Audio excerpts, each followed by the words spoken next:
Guys, time check 5 AM na. Lutuin na natin yung pandesal. Ito guys, hello, good morning. Luto na yung pandesal natin, oh.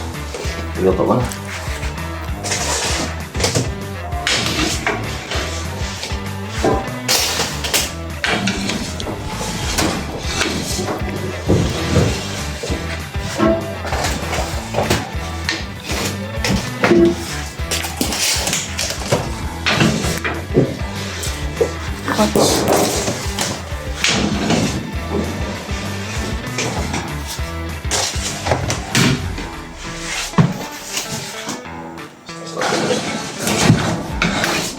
Pagluluto guys ng pandesal.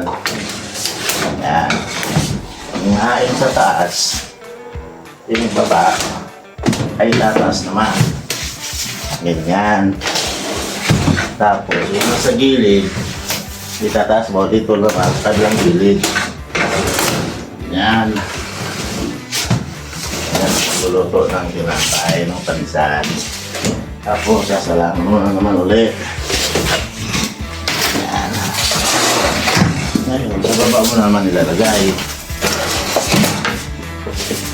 Sa baba mo naman sasalang.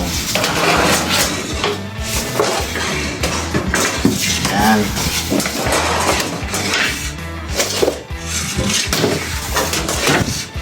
Mahirap, pero ito na lang. Yan. Sara na. Meron na tayong luto. Yan. Yan, papamigay na natin yan mamaya. Paglutuin muna natin lahat. Naluto na lahat yan. Pamigay na natin yan. Yan ang isang sakong pandesal na ginawa ko kagabi. Guys, dito rin guys. Yan. Yun. Perfect ang luto niya. Wala natin bibigay ng kapitbahay natin. Kasi gising na sila eh. Para makapagkape rin.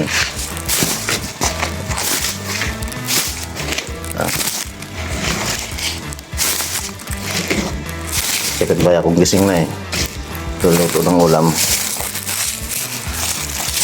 Bibigay natin to.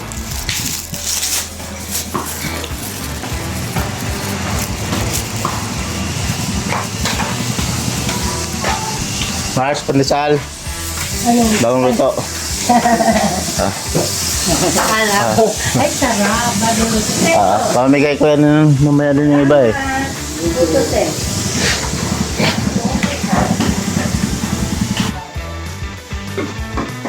Guys, luto na to sa bowl. Oh, ang bilis. Ang bilis niyang maluto yan. Ayan.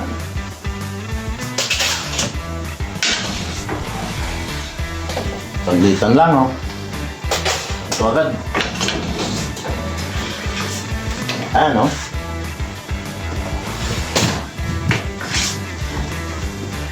Ayan guys, oh. Wow, perfect ang pagluto.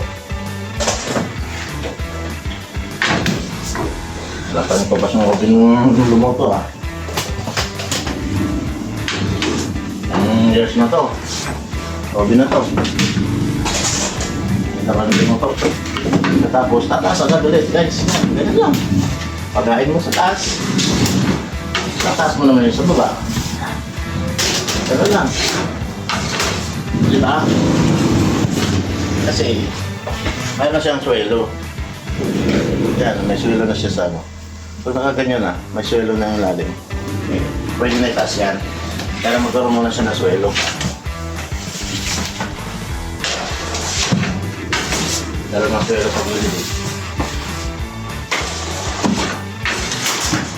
Ganyan.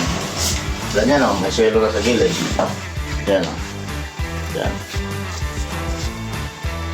Pwede na itaas yan. Tapos sasalangan na naman ulit. Baba. Yan. Yan lang.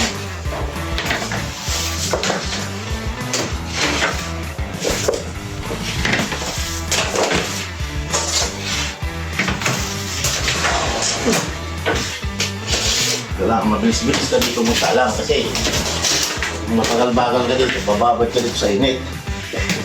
Yan. Sarado mo. Patay na tikman natin. Init. Wow. Ba? Gusto ko. Ano itong?